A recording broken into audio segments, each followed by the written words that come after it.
Every animal on Earth lives in the present. A lion does not lie awake thinking about next week. A crow does not mourn a future it has not yet lost. A chimpanzee does not save food for a winter it knows is coming. Every creature that has ever lived on this planet, across 4 billion years of evolution, has operated on a single principle. Deal with what is in front of you right now. And then, somewhere between 300,000 and 50,000 years ago, one species broke that rule. Not by accident, not gradually. Something shifted, and when it did not just change how one animal behaved. It changed what was possible on this planet entirely. Every city, every vaccine, every war ever planned, every retirement account, every apology made in advance, every sentence that contains the word tomorrow, all of it traces back to a single cognitive leap that we still do not fully understand. The moment a human first imagined a future that did not yet exist. Neuroscientists call it the eternal present, the default state of almost every nervous system that has ever evolved. Stimulus arrives. Response follows. The animal is never anywhere except exactly where it is. Even species we consider intelligent are mostly locked inside it. A squirrel buries acorns. This looks like planning. It is not. The squirrel is responding to an internal hormonal signal triggered by shortening days. It is not picturing a snowy morning months from now and calculating what it will need. Remove the hormonal trigger and the burying stops. There is no mental model of the future driving the behavior, just chemistry following a script. Chimpanzees come closer. In 2009, researchers at a Swedish zoo documented a chimp named Santino who spent his mornings calmly collecting stones and hiding them. Then in the afternoon, when visitors arrived, he hurled them.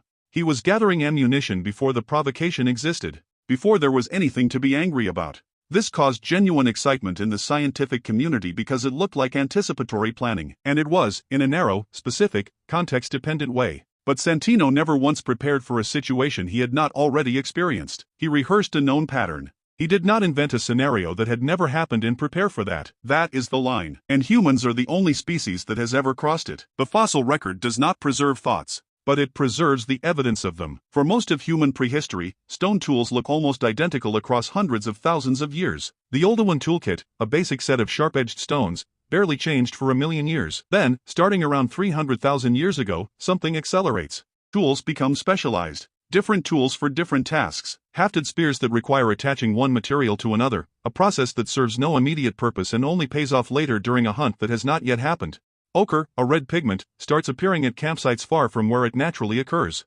Someone carried it. Deliberately. Not because it was food or shelter. For a use they were already imagining before they arrived. Shell beads from 130,000 years ago found in Morocco show deliberate holes drilled through them. They were strung together. Worn. This is decoration, which means someone pictured how they would look before they made them. They held an image of a future self in their mind and worked backward from it. This is what archaeologists call behavioral modernity. And it does not appear all at once everywhere. It flickers. It clusters. It seems to emerge and recede across different populations over tens of thousands of years before it locks in completely, as if the capacity was arriving slowly, being tested, being stabilized. The neuroscience of what actually changed is still being written. But the current best understanding points to one region of the brain above almost everything else, the prefrontal cortex. In most mammals, the prefrontal cortex is small. In primates, it is larger. In humans, it is disproportionately enormous, taking up roughly a third of the entire cortical surface. And its primary function, the thing it does that nothing else in the known universe does as well, is mental time travel. Psychologists Sendel Tulving and Thomas Suddendorf spent years mapping what they call episodic foresight, the ability to mentally project yourself into a future scenario, to pre-experience an event before it happens, to feel something about a moment that does not yet exist and use that feeling to make decisions now. It is deeply linked to memory, not semantic memory, facts and information, episodic memory. The kind that lets you relive a specific moment, smell, emotion and all. The same neural architecture that lets you revisit the past lets you previsit the future. Your brain uses the same machinery for both directions. And this connection explains something strange about human behavior that no other theory accounts for. We are the only species that grieves in advance. A human told they have 6 months to live does not simply continue living until the moment arrives. They begin mourning immediately. They rearrange their life around a loss that has not yet occurred. They say things they once said. They make peace with people they have not spoken to in years. They do this because they can already feel the future. It is not abstract. It is emotionally real to them before it happens. No other animal does this. No other animal can. But the real proof of what planning made possible is not in a brain scan. It is in the archaeological record of a single behavioral shift that changed the trajectory of the species forever. Hunting. For most of early human history, our ancestors were opportunistic.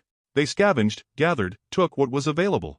Hunting happened, but it was reactive. You saw an animal. You chased it or you did not. Then, sometime around 400,000 years ago, something appears in the record that should not be possible for a reactive brain. Ambush sites. Locations where large animals were repeatedly driven off cliffs or into narrow passes. Not once, repeatedly. Over generations, these sites required choosing a location in advance, understanding animal migration patterns across seasons, coordinating multiple hunters around a plan they had all agreed on before the animal arrived, communicating that plan in enough detail that everyone knew their role. There is no animal anywhere that does this. Even wolves, which hunt cooperatively, respond to prey in real time. They do not select a kill site 2 weeks before the hunt and assign positions. The ambush site is a monument to mental time travel. Somebody stood in an empty field and saw, in their mind, an animal that was not there yet, felt the future, and built a plan around it. Language followed. Or maybe language arrived at the same moment. Researchers still argue about which came first, but the connection is undeniable. Language is almost entirely about time. Almost every sentence you speak is about something that is not happening right now. What happened earlier? What will happen later? What might happen if? What should have happened but did not? Strip out all tense and conditional structure from human language and what remains is barely communication at all.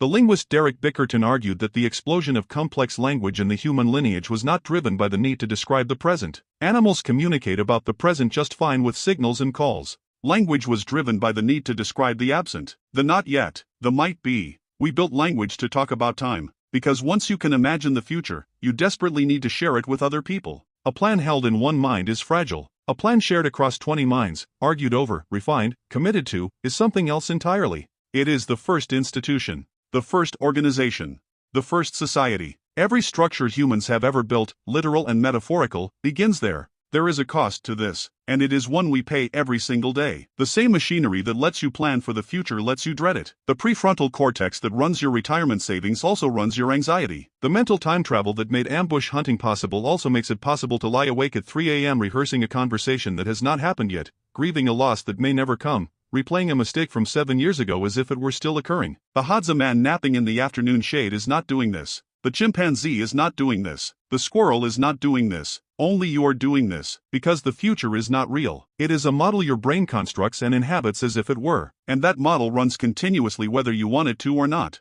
The same gift that built civilization is the engine of almost every form of human suffering that is not caused by immediate physical pain. There is no surgery that removes one and keeps the other. Every other species on Earth still lives in the moment that is in front of it. They do not save. They do not plan. They do not dread. They do not hope. They are locked, perfectly, into now. And for 300,000 years before the shift, so were we. Then something opened. A door inside the human brain that has never closed since. And through it walked every version of the future we have ever imagined. Good ones and terrible ones. Cathedrals and weapons. Medicines and catastrophes. Every act of love made in anticipation of loss. The moment a human first thought about tomorrow, they were no longer just an animal. They were something the planet had never produced before. Something that could hold a future in its mind that did not yet exist, and decide, right now, what to do about it.